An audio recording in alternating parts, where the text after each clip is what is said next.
Uma emissora da Associação Cultural Comunitária Ciência de Anápolis. Rádio na internet só dá mais FM. www.fmmais.com.br. Rádio Mais FM. Tá na mais, tá bom demais. Na internet, digite www.fmmais.com.br. Eu ouço direto pela internet. Anuncie no rádio. A publicidade no rádio tem menor custo e maior alcance, sem contar a rapidez da veiculação sonora, o que garante que o anúncio no rádio é um investimento de resultado imediato. Quantas pessoas não se mudam para a sua cidade todos os anos? Essas pessoas são potenciais novos consumidores e elas também ouvem rádio. E o seu objetivo é atraí-las. Vença a concorrência, expondo o seu produto ou serviço aonde todos terão acesso. Anuncie no rádio. Uma campanha Mais FM. Bom dia! Bom dia! Bom dia!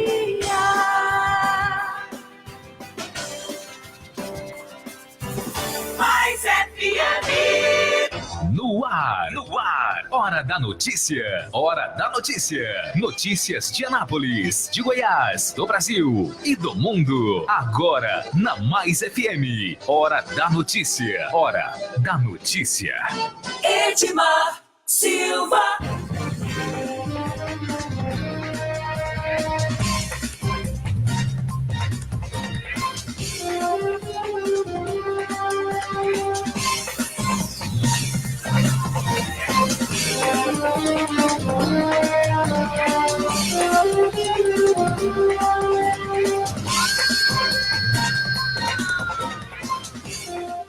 Olá para você, nós estamos começando mais um programa Hora da Notícia. A gente está em 87.9 aqui na cidade de Anápolis. Você acompanha no fmmais.com.br. Você acompanha também nos nossos aplicativos, no seu smartphone. Você pode acompanhar também no aplicativo Rádiosnet, no Rádios Brasil e no TuneIn. Ou seja, você pode ver e ouvir a Mais FM de várias maneiras. Queremos agradecer também a você que já está conosco na nossa live no Facebook, né? Hoje, uma segunda-feira, dia 14 de janeiro de 2019, é o nosso programa número 6. A gente começa destacando para você as principais informações do dia, tudo que acontece no Brasil, em Goiás, na cidade de Anápolis e, por que não dizer, no mundo.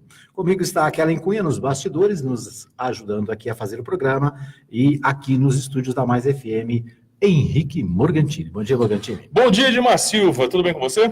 Tudo bem. A minha dúvida é o seguinte, você pretende contar o programa número 5, 6, 7, até quando? Até dar 1000? Os 1000. Aí para. Não, aí não vai vir 1000, 2. Olha, muitas eu comecei a contar porque eu descobri, por exemplo, que o Anápolis é Notícia, a gente fez desde 2010, e se alguém perguntar quantos programas você fez? Quantos, você não sabe. Dá para fazer um cálculo, né? Foi muito. Parece que é um bocado. Tem muita conversa. Agora o negócio é o seguinte, quer começar falando de esporte? Vamos falar, né? O que tem de novidades aí? Tem dois destaques. A Florida Cup, nós começamos a falar nela, o Flamengo foi campeão. Não sei se dá para dizer que é o título, né? Ganhou um título. A imprensa está tratando como um título. Começou um título de 2 jogos, complicado.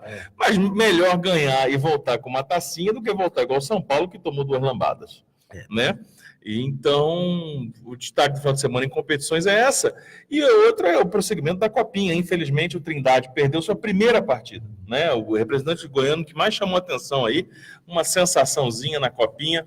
E infelizmente perdeu sua primeira partida e foi desclassificado. Mas tem um ponto interessante que é a coisa da solidariedade, né? E o quanto é importante uma Copa, torneios como a Copinha, né? Que é a Copa de Sub-20 e a Copa do Brasil, por exemplo, que une extremos do Brasil, une orçamentos como o do Palmeiras, do Flamengo, com times muito tímidos, né? Muito pequenos, em termos de orçamento, de participação aí financeira.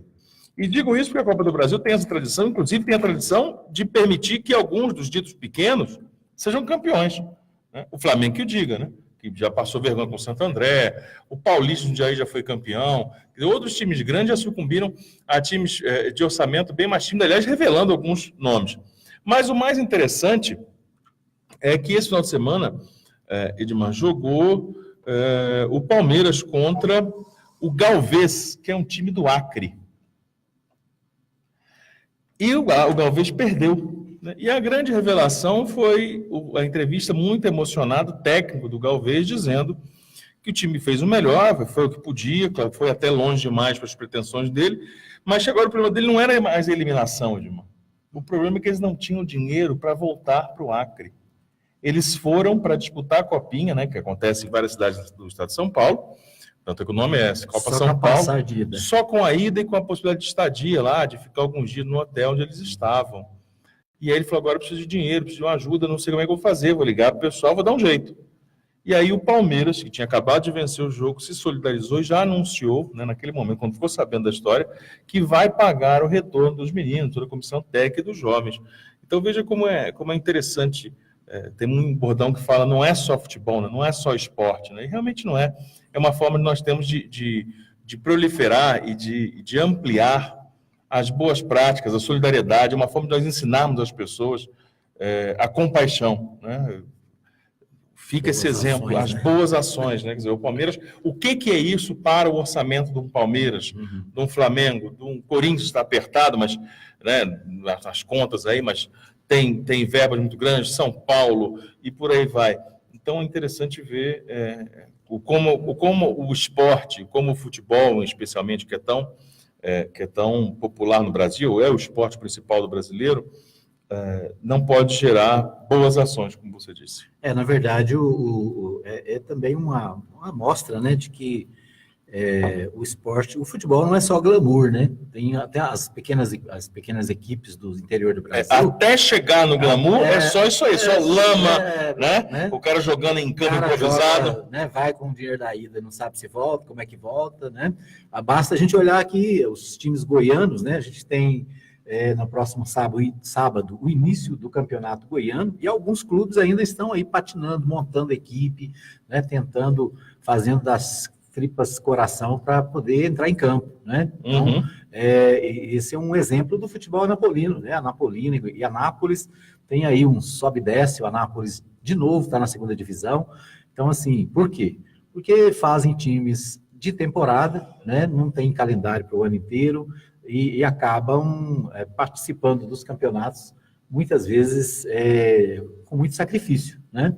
Então, falta patrocínio, falta apoio, falta a interesse, às vezes, dos empresários da cidade, falta interesse, às vezes, do poder público, né? O poder público em Anápolis, nos últimos anos, tem participado através do Torcida Premiada, né? Esse ano nós temos de novo Torcida Premiada. Isso ajuda de maneira fundamental os clubes a permanecerem participando, né? Mas a gente vê o quê? As dificuldades que são enfrentadas pelos aqueles que sonham com esporte, né, que sonham com futebol, sonham em se tornar aí um Ronaldinho Gaúcho, um Neymar da vida, né? Exato. E que tem que passar, às vezes, por essas peripécias. E nós tivemos jogos, né? Nós tivemos... Me fugiu a palavra. Amistosos. Né? O que você acha de eu esquecer a palavra amistosos? Não é muito amistoso. Não é muito amistoso. Vamos pegar aqui, porque teve Anapolino jogando, teve time de Anápolis jogando, né? E, inclusive, com resultados não tão bacanas assim. Isso, são os preparativos, né, para o início do campeonato. O campeonato, como eu disse, começa no dia 20, em Goiânia, tem Vila Nova e Aparecidense, né, aqui em Anápolis, no dia 19, começa o campeonato em Vila Nova e Aparecidense, lá no Serra Dourada. No dia 20 tem Iporá e Itumbiara, no Ferreirão, tem Novo Horizonte, Craque, lá no Durval Ferreira Franco, tem Atlético Goianiense Goianésia, no Antônio Ascioli, tem Goiânia e Goiás, né? Esse é um jogo que faz muitos anos, que esse é um clássico, né? Que muitos anos não acontece na primeira divisão. É verdade. Né? Goiânia e Goiás. E lembrando que nesse final de semana de amistosos, tivemos o Goiás enfrentando o Capital. Conhece o Capital? Inicial? Quase, porque é de Brasília também. Mas ficou no 0-0. O Dragão também jogou contra o Lusiânia, o Atlético Clube Goianiense, e ficou no empate. E a Anapolina, que entrou em campo contra o... a Anapolina que entrou em campo contra o Lusiânia, né? E perdeu. Sem o Léo Lima, o time perdeu o gol de Marlon na cobrança de pênalti por 1-0. Então esses são alguns dos resultados. Detalhe aí que o Lusiânia, né, embora seja uma cidade goiana, o Lusiânia não participa do Campeonato Goiano. Lusiânia participa do Campeonato Brasiliense. É mesmo? Inclusive, né, com boas participações lá no Brasiliense. Se eu não me engano, ele foi campeão. Não sei se foi agora em 2018 ou 2017. Então, vamos checar. Mas o Lusiânia é um time forte, mas joga na primeira divisão lá do Distrito Federal. Muito bem, essas são as notícias do esporte, né? Se você tem alguma notícia esportiva e quer também compartilhar com a gente aqui, fique à vontade. Né? Principalmente, Edmar, do esporte amador, né? Isso. Nós temos uma cena do esporte amador muito interessante aqui na cidade, né? O campeonato amador de futebol, por exemplo, mas tem outras modalidades, né? Josmar Amaral esteve aqui, um abraço para o Josmar, presidente da Federação Goiana de Judô, também está sempre comandando aí na organização de campeonatos, de torneios em Goiás, e até de âmbito nacional, com jovens talentos da modalidade do judô. Então, sempre é bom a gente reverberar isso aí, as boas notícias que vêm movimentando a cidade. Muito bem, vamos às notícias dos principais sites do país. O G1 traz na sua capa, na sua manchete principal aqui, Battisti irá para presídio na periferia de Roma quando chegar à Itália. Condenado à prisão perpétua por 4 assassinatos nos anos de 1970, italiano foi capturado em Santa Cruz de la Sierra no final de semana. O Battisti, né, tem os jornais têm dado bastante destaque a esse cidadão que é italiano, né, e morou no Brasil muitos anos, esteve no Brasil nos últimos anos, e agora foi preso, está sendo levado para Roma, deve chegar agora a partir das 11 da manhã, deve estar chegando em Roma.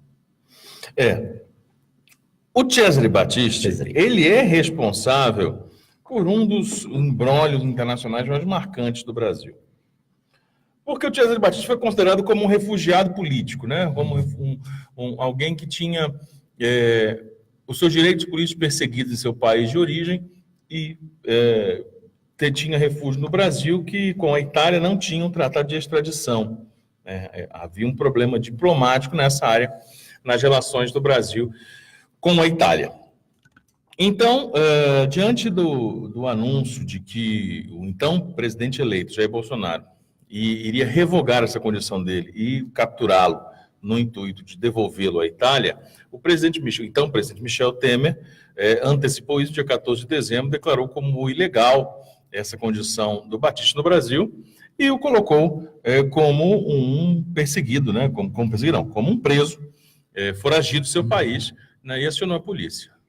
O Battisti, então, fugiu, ficou desaparecido, deu um baile de 30 dias, exatos 30 dias, desde dia 14 de dezembro, hoje é dia 14, na Polícia Federal, e fugiu, foi encontrado na Bolívia, lá em Santa Cruz de la Sierra. Acontece que a intenção do governo Bolsonaro era prender, né, o Battisti e exibi-lo como um troféu, né? A maior prova disso foi exatamente as postagens de Bolsonaro no Twitter, aquela coisa toda. Acontece que ele foi preso pela Interpol, a Polícia Federal não conseguiu prender, chegou a mandar um avião até Corumbá, no Mato Grosso do Sul, ali na fronteira com a Bolívia, para poder ir lá capturar, trazê-lo ao Brasil e extraditá-lo, mas nem Evo Morales topou essa conversa, né, o presidente da Bolívia, e muito menos lá o governo italiano, que agradeceu o empenho de todos, mas tratou diretamente com Evo Morales a extradição, e ele foi, então, enviado, ele está num avião a caminho da Itália.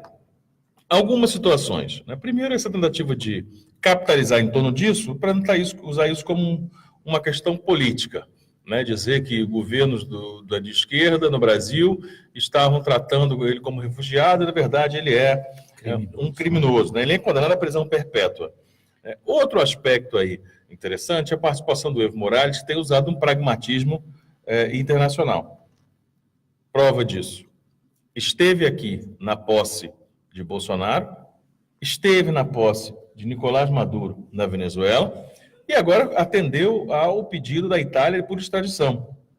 Ou seja, a Bolívia mantém uma postura de pragmatismo, que, aliás, como, digamos, o manual da diplomacia internacional prevê, né? Que você pode ter suas preferências internas aqui ali, mas no trato internacional, você adotar uma parcialidade é melhor para os negócios. E, por fim, tem uma curiosidade interessante. Por que ele não foi enviado ao Brasil e depois extraditado à Itália? Porque há tratados jurídicos internacionais que prevêem que, caso o Battisti tivesse vindo ao Brasil, ele teria que ser extraditado para a Itália com uma condição de prisão das leis brasileiras. Exemplo, ele foi condenado à prisão perpétua lá, na Itália. Nós, no Brasil, não temos prisão perpétua. Nós temos penas aqui de 200, 300 anos, mas o máximo pode ficar preso são 30 anos. 30 anos.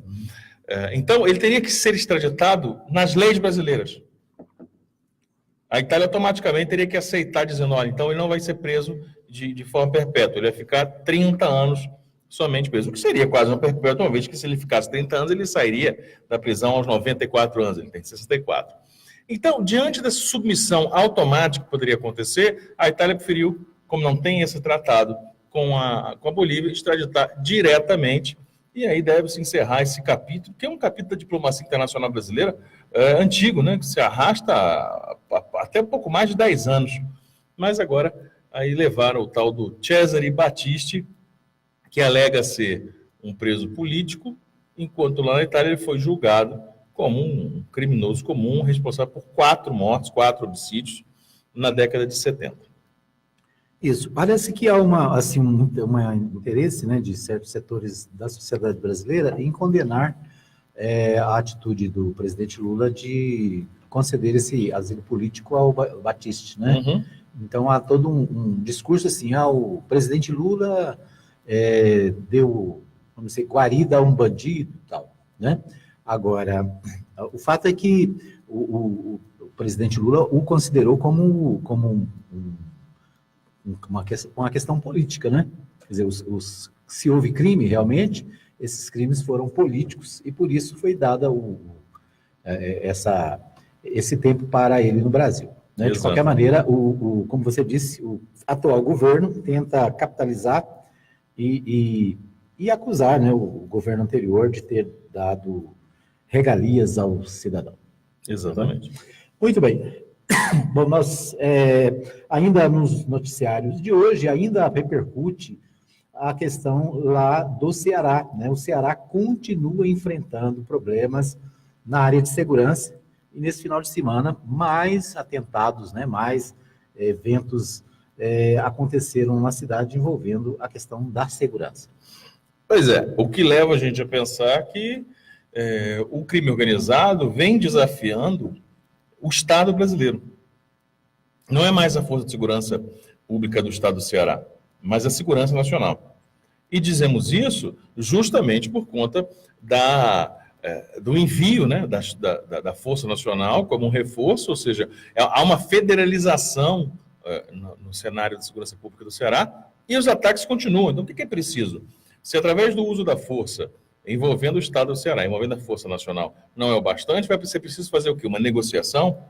Porque aí nós criamos uma figura institucional do crime organizado, na qual a força do Estado brasileiro vai ter que negociar com a força do crime organizado, nesse momento baseado no Estado do Ceará. É uma situação muito complicada que vai demandar uma habilidade muito grande, tanto das forças de segurança propriamente ditas, quanto do ministro da Justiça Sérgio Moro, porque vira uma questão de desafio. Uma vez que você entra para decidir alguma coisa e você não decide, você começa a ser questionado. E isso é muito perigoso, porque se nós temos aí vários segmentos do crime organizado no Brasil, vários grupos, nós temos o tal do PCC, o Comando Vermelho, o Amigos do Amigos, o não sei quem, tem uns 4, 5 que são conhecidos porque tem ramificações dentro dos presídios, recrutando soldados para o crime.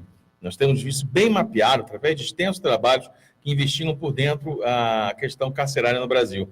Então, uma vez que um determinado grupo, a gente não sabe exatamente qual que está nesse comando dessas ações, mas um determinado grupo faz essa afronta e começa a levar vantagem, continuar afrontando a Força de Segurança Pública Nacional, você começa a dar motivação para que os outros ajam de forma semelhante. Então, eu também vou desafiar aqui no meu estado, num outro estado especificamente. E isso pode gerar uma situação muito constrangedora e perigosa, não só para o Estado brasileiro, como para a segurança pública de uma forma geral, em todos os estados. O brasileiro vai ficar agora à mercê de uma negociação política entre a instituição do Estado e o crime organizado. Muito bem, nós vamos para um pequeno intervalo. Daqui a pouquinho a gente volta com mais informações no programa Hora da Notícia.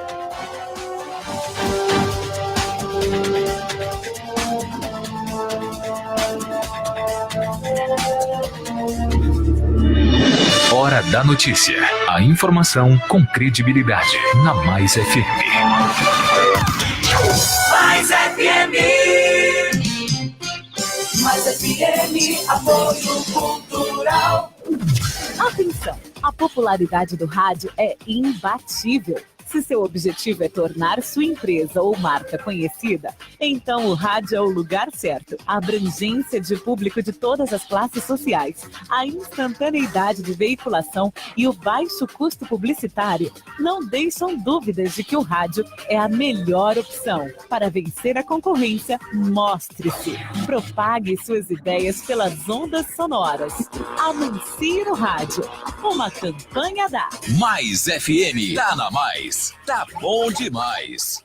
Visite a Igreja Batista Nova Jerusalém, Avenida Arco Verde, quadra 2, lote 1, Jardim Arco Verde. Culto de louvor e adoração, domingo, às 19h30. Venha adorar a Deus conosco. Igreja Batista Nova Jerusalém, um novo estilo de vida. Poderoso, você aqui na Chipset Format. Eu mesmo. Como é que tá? Tudo bem? Mais ou menos, mais ou menos. Eu estava aqui no Facebook e de repente o computador travou, tinha umas porradas nele achando que era alguma coisa ruim. E era? É vírus mesmo. E aí eu fiquei sabendo que aí na Chipset vocês cobram barato pra cá. Barato pra caramba. E tem mais, Poderoso. Formatação e limpeza de micros, consertos de computadores, instalação de programas, remoção de vírus, configurações, upgrade. E buscamos e entregamos seu computador em sua residência. Chipset Format. Sempre o melhor negócio. Rua 2, número 711, Jundiaí. Vila Industrial. Telefone WhatsApp 99369-5036. E-mail cpd.heg@hotmail.com. Seu Edson, tudo bem? Entre, fique à vontade. O senhor aceita uma água parada? É um absurdo, mas tem gente recebendo muito bem o mosquito da dengue em casa. Dengue mata. O caso pode ficar sério se a gente não cuidar. Chame os vizinhos e acabe com a água parada em vasos, calhas, pneus, jardins e quintais. Uma campanha Mais FM. Você está na Mais FM. Música, alegria, prêmios, todo dia. Rádio Mais. A Farmácia Arco Verde também é farmácia popular. Medicamentos para diabetes e pressão de graça. Farmácia Arco Verde. Medicamentos e perfumaria. Descontos de até 90%. Aceitamos cartões Visa e Mastercard. Teleentrega 3314-6111 ou 9121-0821. Avenida Arco Verde, número 630. Jardim Arco Verde. A sua saúde em primeiro lugar. Mais FM, apoio cultural. Mais FM, Anápolis. Os principais fatos que merecem destaque, você fica sabendo aqui, na Mais FM. Hora da Notícia. Hora da Notícia. Edmar Silva. Nós estamos de volta para o segundo bloco do programa Hora da Notícia, aqui na Mais FM. Você acompanha aí 87.9, aqui na nossa querida cidade de Anápolis. Você acompanha nos aplicativos, no seu smartphone. O aplicativo é só você digitar FM mais Anápolis. FM mais Anápolis, e você vai encontrar o nosso aplicativo no Android e também no iOS, né? No seu celular, no seu smartphone iOS da Apple. É isso aí. Eu quero agradecer ao pessoal que está com a gente aqui no Facebook. Um abraço para Ludmila Rodrigues, que começou amanhã acompanhando o Hora da Notícia. A Maria Santos, que é a nossa ouvinte de todos os dias. Obrigado, Maria Santos, pelo carinho da sua audiência. A Tânia Maria, que também está conosco. A Tânia Maria, ela mora lá no Paraíso. Acho que é Paraíso mesmo. Não sei se é Paraíso ou se é Vila Mariana, aquela banda lá. Deixa eu ver, a Thaís Carvalho, sempre com a gente aqui, desejando uma boa semana a todos, um abraço para a Thaís. O João Belém, também desejando um bom dia, uma excelente semana.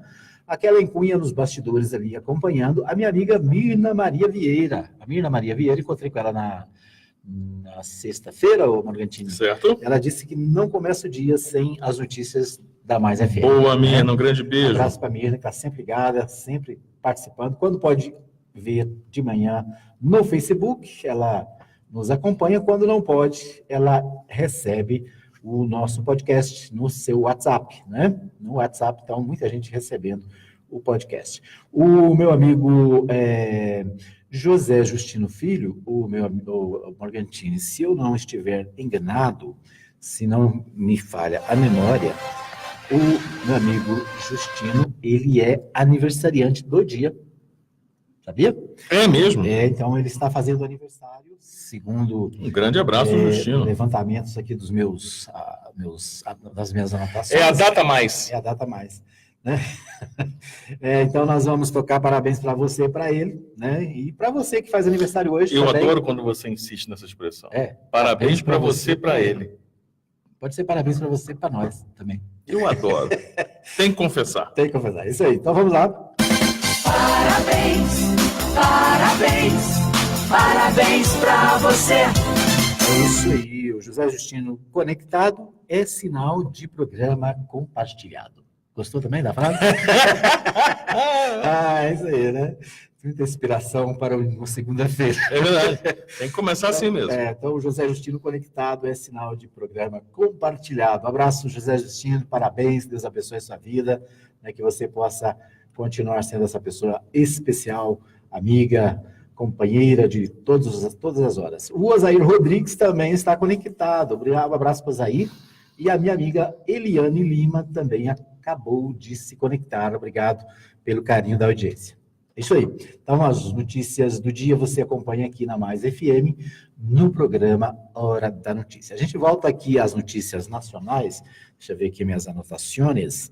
Um abraço para a Letícia Silva, que acabou também de dar aqui o ar da graça, ela que está em Goiânia, em Brasília, né? Ela está em Brasília e está aqui, né, participando também do programa. Um abraço para a Letícia, para o Léo, né, e também para os pais do Léo, que também estão visitando a Letícia e o Léo lá em Brasília. Bom, ainda vamos voltar aqui às notícias do dia, como eu disse, né? Tem pesquisa na área, né? Pesquisa de opinião.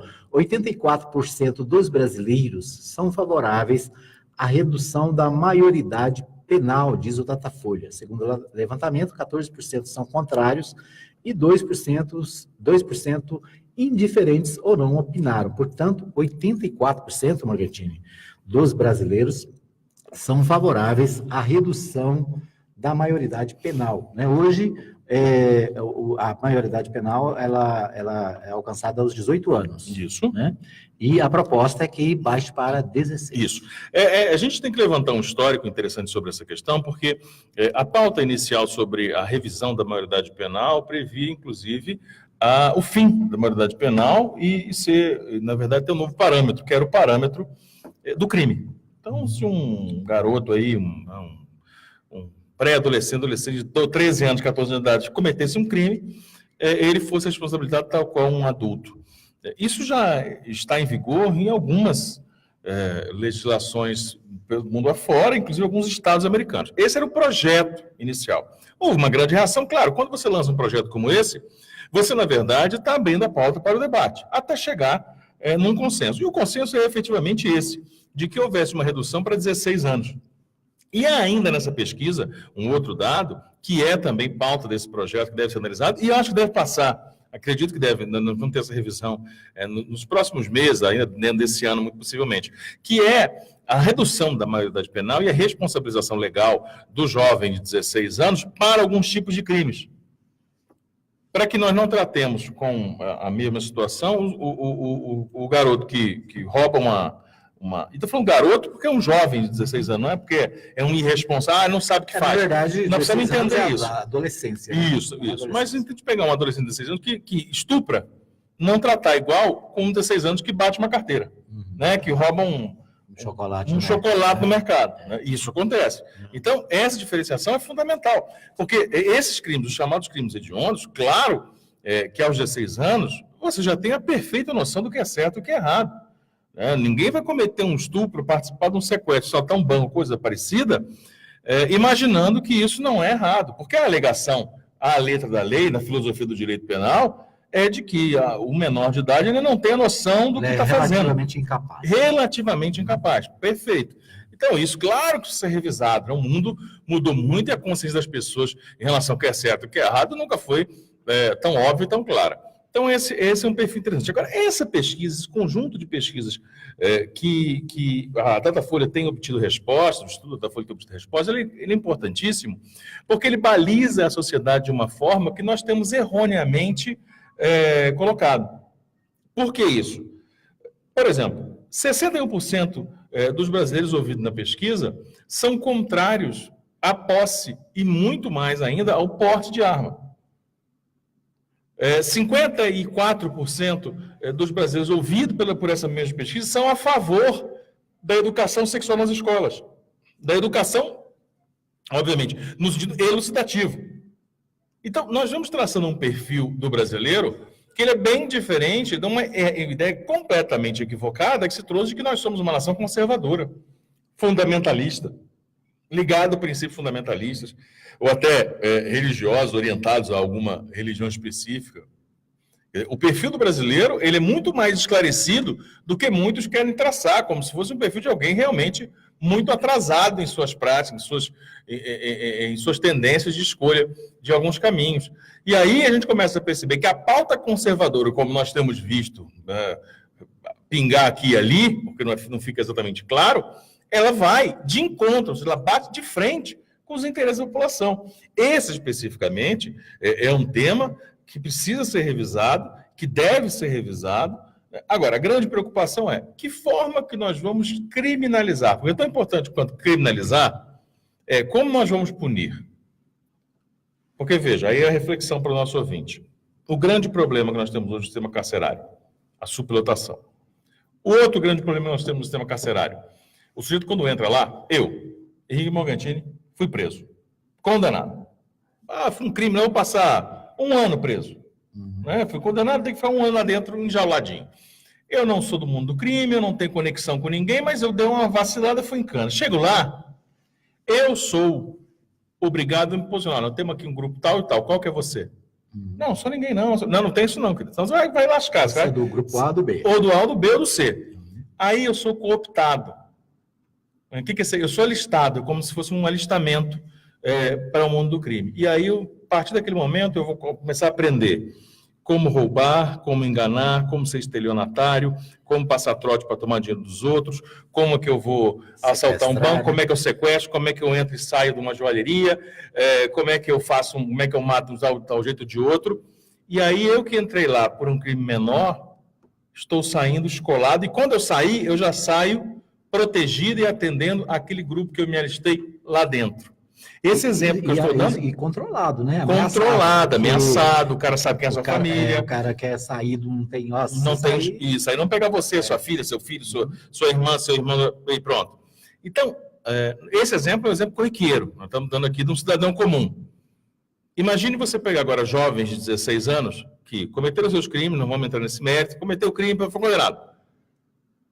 E aí nós vamos abaixar o alistamento militar no Brasil, acontece com 18 anos. O alistamento para o crime vai começar com 16 anos.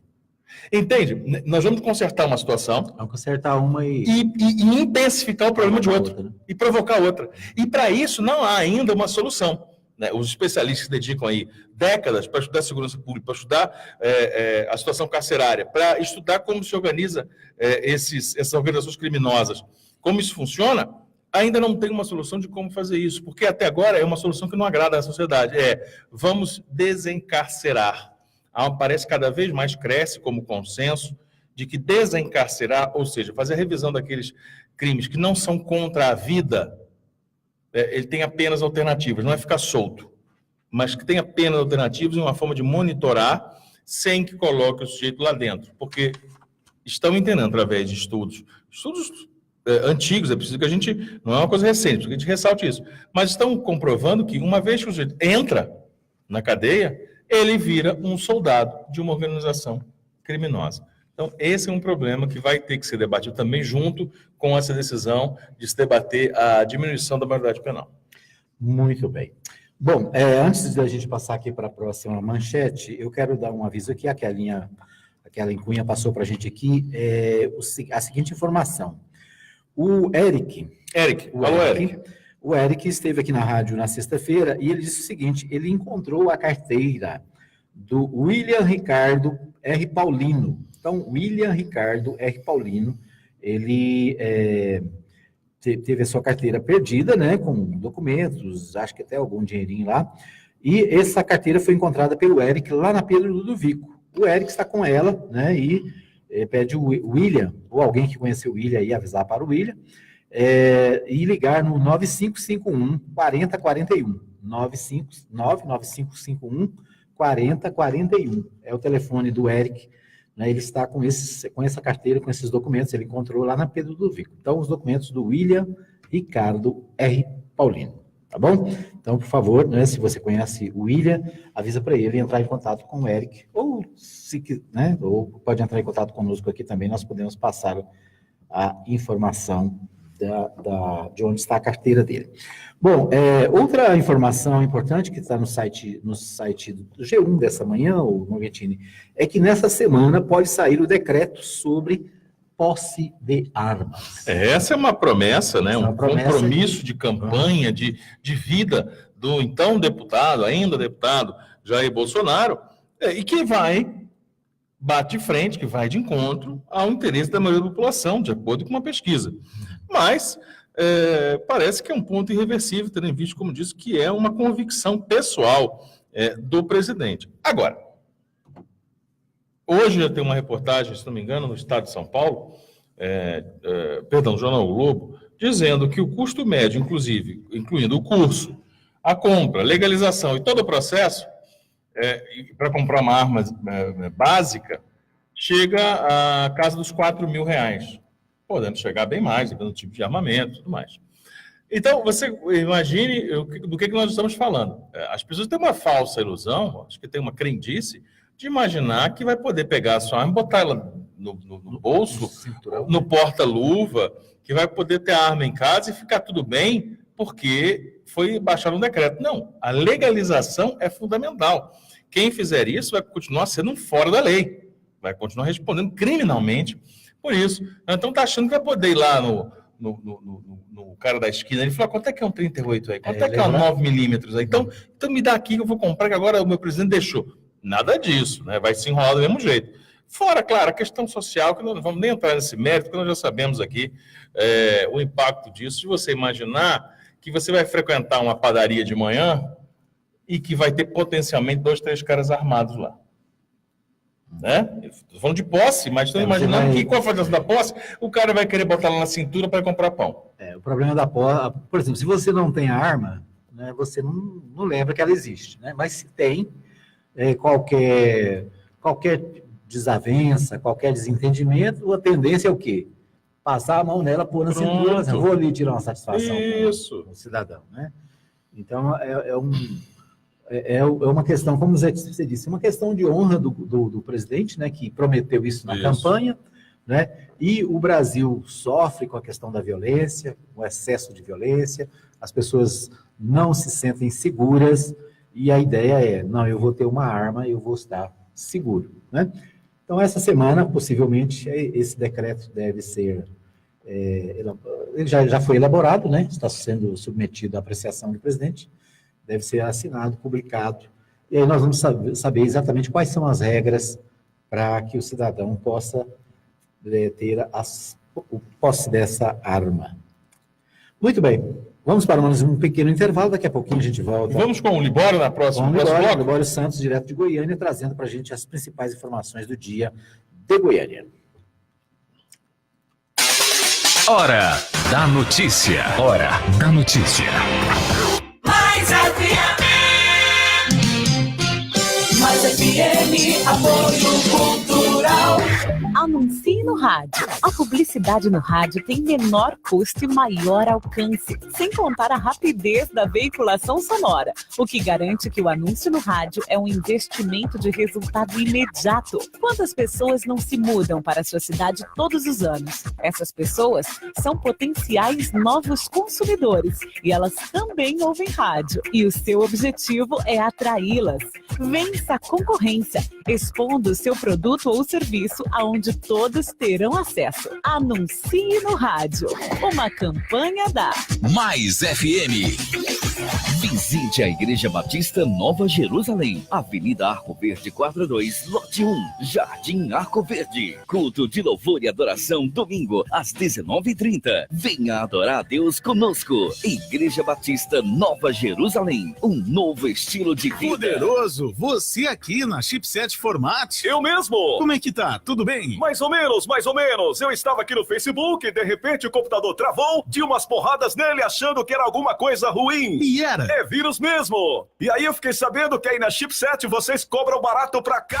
Barato pra caramba. E tem mais poderoso, formatação e limpeza de micros, consertos de computadores, instalação de programas, remoção de vírus, configurações, upgrade e buscamos e entregamos seu computador em sua residência. Chipset Format. Sempre o melhor negócio. Rua 2, número 711, Jundiaí, Vila Industrial. Telefone WhatsApp 99369-5036. E-mail cpdheg@hotmail.com.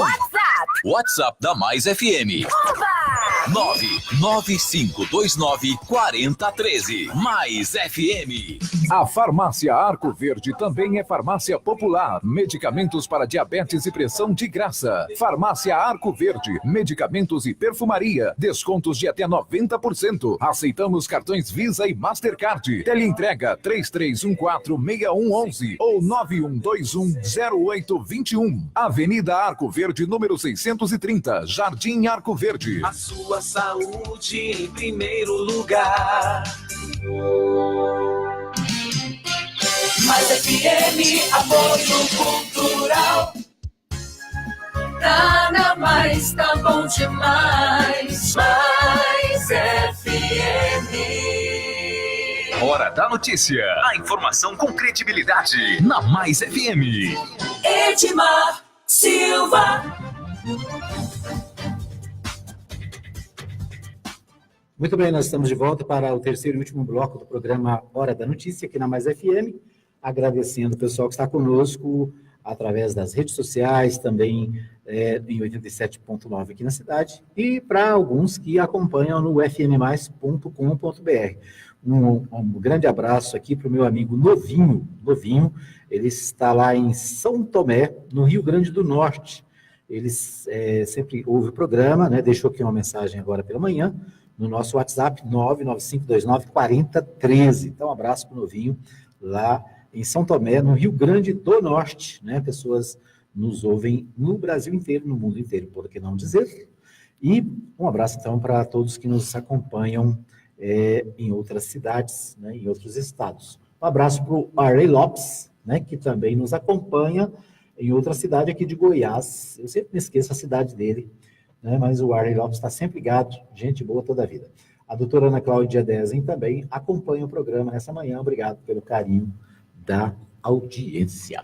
Muito bem, nós vamos direto de Goiânia com o meu amigo Libório Santos. O Libório Santos que participa agora todos os dias do nosso programa, trazendo as principais informações do que acontece na capital goiana e no grande estado de Goiás. Vamos lá com o Libório Santos nesta manhã de segunda-feira, 14 de janeiro. Muito bom dia para você, Edmar Silva, bom dia, ouvintes da Mais FM. Estamos de volta de Goiânia com as principais notícias do dia do que acontece no estado de Goiás.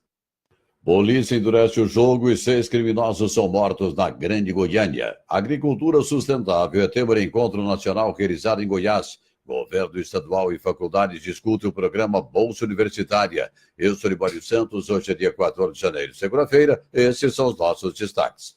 A morte rondou a região metropolitana de Goiânia neste final de semana. Um acidente envolvendo uma carreta e uma bicicleta matou uma criança e deixou uma outra em estado grave na manhã deste domingo em Nerópolis, cidade próxima à capital. Dentre as vítimas, um menino de 8 anos e uma menina de 10. E 6 homens suspeitos de envolvimento com tráfico de drogas e roubo de veículos foram mortos durante confrontos com policiais militares em ocorrências diversas. As trocas de tiros aconteceram durante a operação da Polícia Militar com o intuito de combater a criminalidade. Acontece nos dias de hoje e amanhã na cidade Mineiros do Sudoeste de Goiás o 5º Encontro Técnico de Agricultura Sustentável, um evento nacional que conta com as participações de centenas de produtores rurais de todo o país. O evento é promovido pela ProSoja, Associação Nacional dos Produtores de Soja, com as participações de outras entidades. O presidente da ProSoja Nacional, Bartolomeu Braz, fala sobre o encontro e destaca o trabalho que vem sendo feito para a expansão da agricultura sustentável. Nós estamos trabalhando e desenvolvendo em parceria com a ProSoja, com o GAS, que é o Grupo de Agricultura Sustentável, a Embrapa e outros órgãos de pesquisa, um novo modelo de agricultura. Uma agricultura tratada com biológicos, com fertilização de pó de rocha, enfim, experiências que os produtores têm feito nas suas propriedades rurais, buscando diminuir custo de produção, buscando diminuir o uso de insumos agrícolas, alguns inseticidas. Para quê? Para que nós possamos ter uma agricultura mais eficiente, que vai prejudicar menos o meio ambiente e vai trazer soluções ao sistema de produção brasileira. Então, esse encontro é bastante importante, esperamos mais de 500 produtores de todo o Brasil, para que possamos juntos debater, discutir junto à lavoura, situações que possam resolver com bactérias, com produtos biológicos que vão trazer uma solução duradoura para essa agricultura em todo o Brasil. Empresas ligadas ao setor de vestuário e acessórios registraram o maior saldo de abertura de novas firmas em Goiás no ano passado. O ramo comercial liderou a lista dos segmentos com maiores investimentos em 2018, com 2.412 novos empreendimentos registrados. O destaque ficou com as confecções que respondem por 45% dos novos registros do segmento. A Secretaria Estadual de Educação tem 13 editais abertos para 17.673 vagas de níveis médio e superior em Goiás para contratações temporárias. As inscrições que começam hoje devem ser feitas pelo site da Superintendência da Escola de Governo. Os salários variam de R$ 876 a R$ 4.726. O Sindicato dos Funcionários do Fisco de Goiás, Sinifisco, protocolou na sexta-feira última mandado de segurança com pedido de bloqueio de R$ 60 milhões das contas do Estado para o pagamento do salário de dezembro da categoria.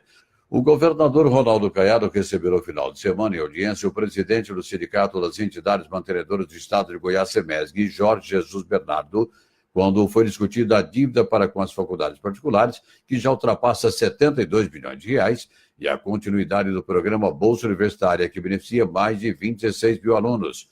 O governador Ronaldo Caiado afirmou que o governo vai assumir a dívida e que, a partir de agora, o pagamento será feito rigorosamente em dia.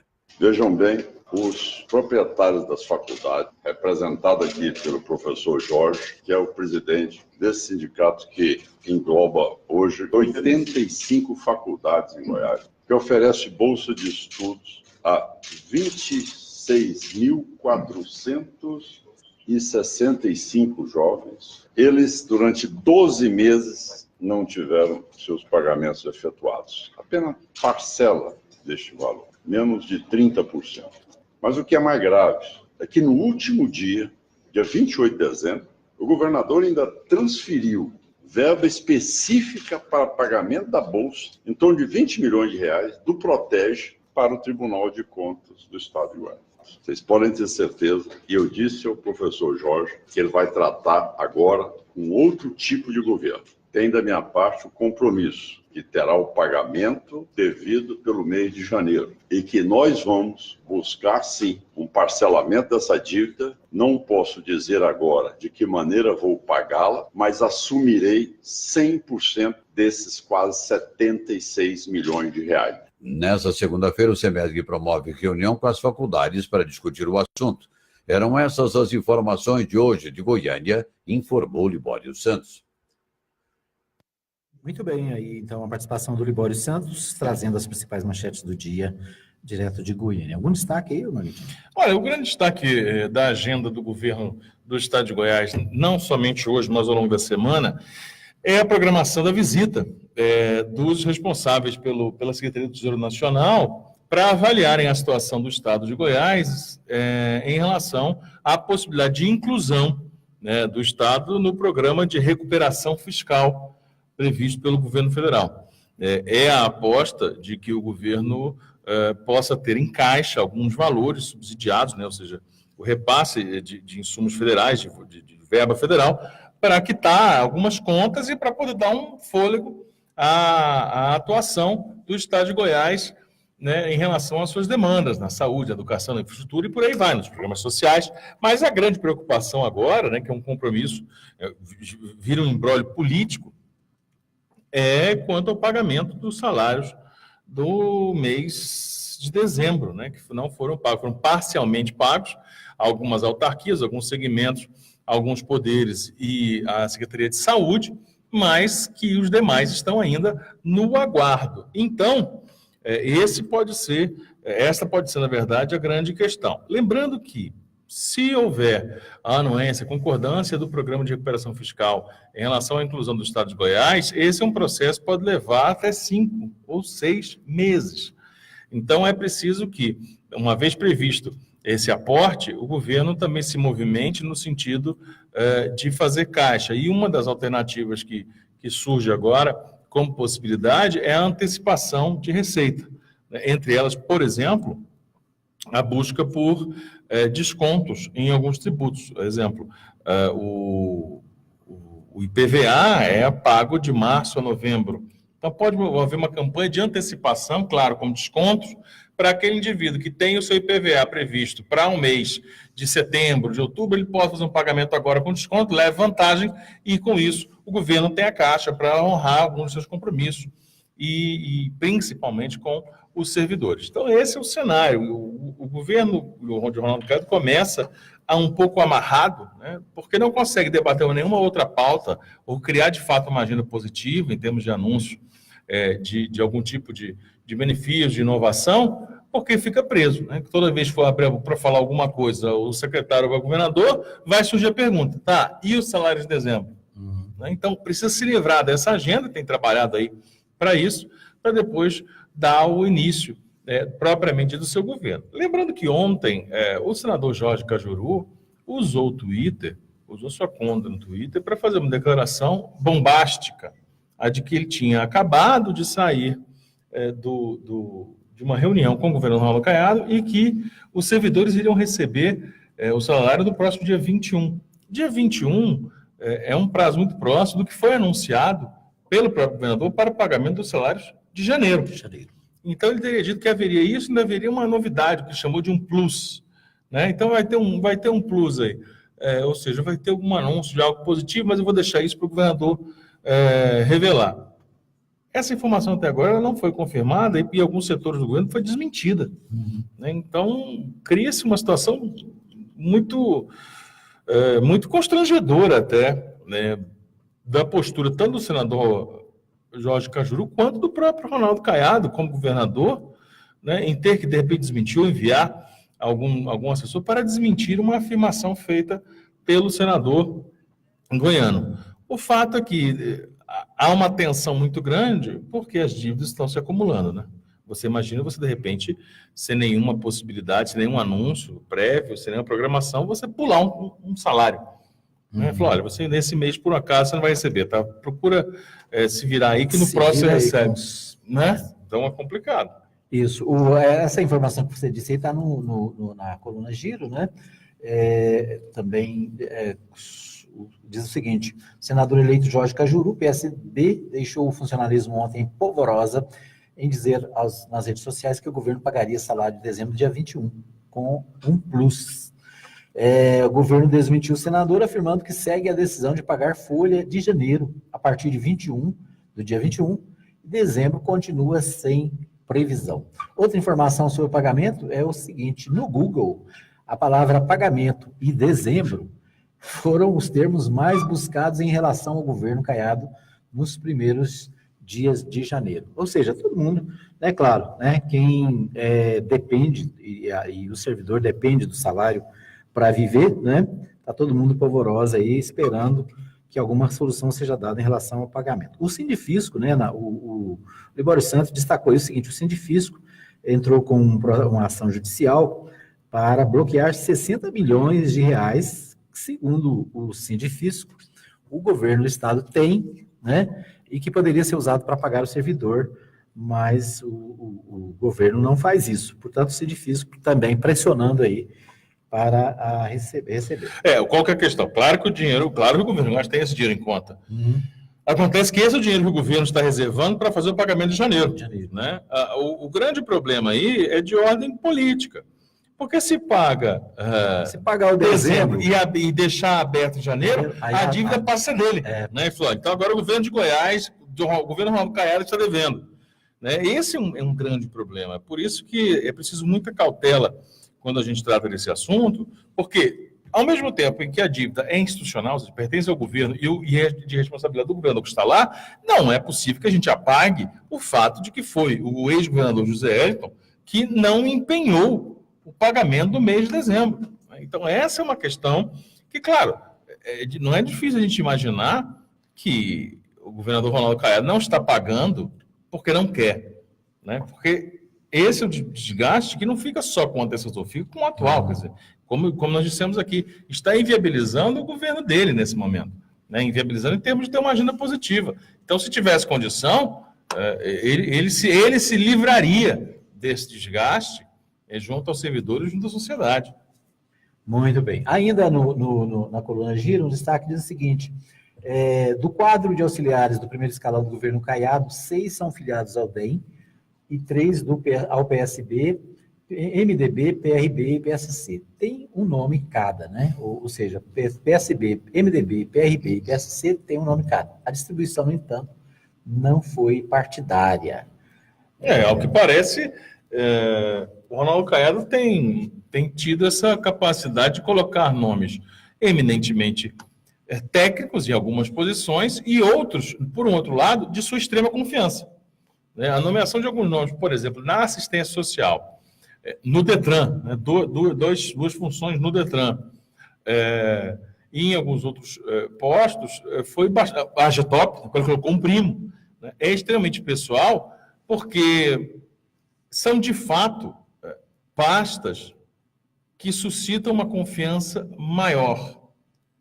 Porque, curiosamente, são espaços governamentais onde há um escoamento maior de problemas com corrupção, desvio de verba. Onde tem recursos, né? Onde tem recursos que não são recursos carimbados, né? E onde está a possibilidade, nós temos visto ultimamente, por exemplo, onde é que se deu o último escândalo, o mais recente escândalo do governo de Goiás, envolvendo aí o Tempo Novo, Marconi Piruzelli? Na AGTOP. Anterior, qual que foi a outra crise? Detran. Saneago, lembrou bem, Saneago. O outro foi Detran. Né? Então, é preciso colocar pessoas lá, mais do que preparadas ou técnicas, mas que não tem uma ligação, além do governo, também com o partido político. Porque aí você acaba tendo a possibilidade de ver um direcionamento nas ações. Olha, eu sou aqui do partido tal, então as licitações, curiosamente, vão ser vencidas por grupos econômicos ligados ao partido tal, a qual, curiosamente, eu pertenço. As nomeações aqui todas... as cidades onde, curiosamente, os prefeitos são do meu partido. Né? Vamos direcionar aqui uns investimentos na área das cidades em que eu tenho maior participação eleitoral. Quer dizer, este movimento ele é muito típico e é isso que a gente está imaginando que o governador faz uma tentativa de evitar. Muito bem. Por falar em dinheiro, né, em salários... Opa! Pingou aqui? Cadê? Pingou, eu quero. Pingar, precisa pingar.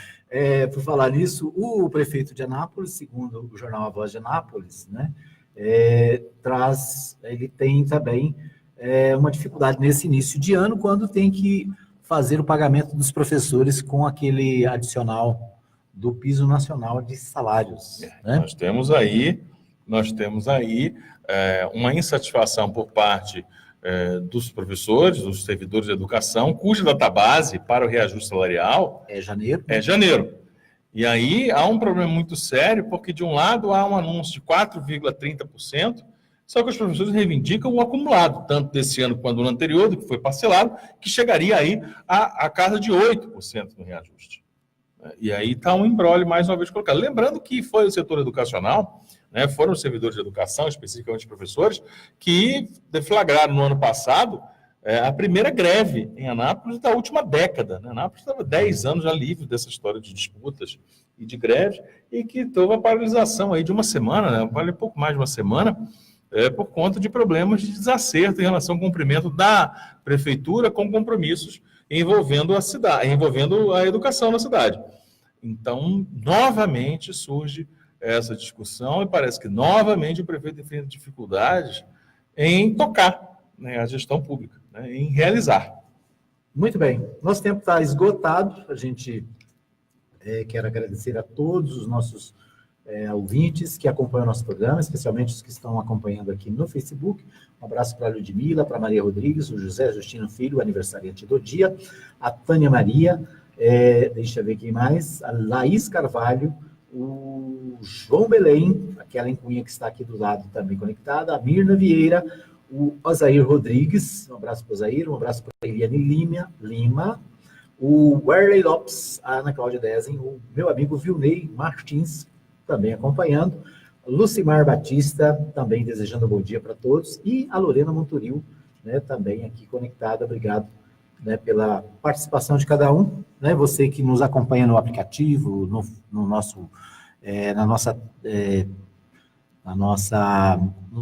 nossos aplicativos, né? Que acompanha esse maravilhoso programa. Essa coisa linda que é o Hora da Notícia. Nosso muito obrigado. Até amanhã, então, Morgantini, nós estaremos de volta amanhã às 8 da manhã, ao vivo, direto aqui dos estúdios da Mais. Você quer extraordinariamente um pensamento do dia? Vamos lá. Se a vida lhe der um amigo do Queiroz, faça uma laranjada. Bom dia. Se você vir o Queiroz, fala para nós. Exatamente. Um abraço para você e até amanhã. Se Deus quiser, nós estaremos de volta com mais notícias, mais informações aqui no Hora da Notícia, na Mais FM. Um abraço e até amanhã, se Deus assim permitir.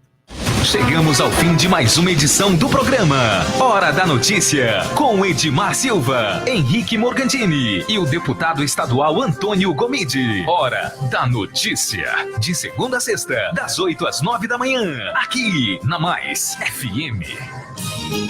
6 Canal 200, Rádio Mais FM 87,9.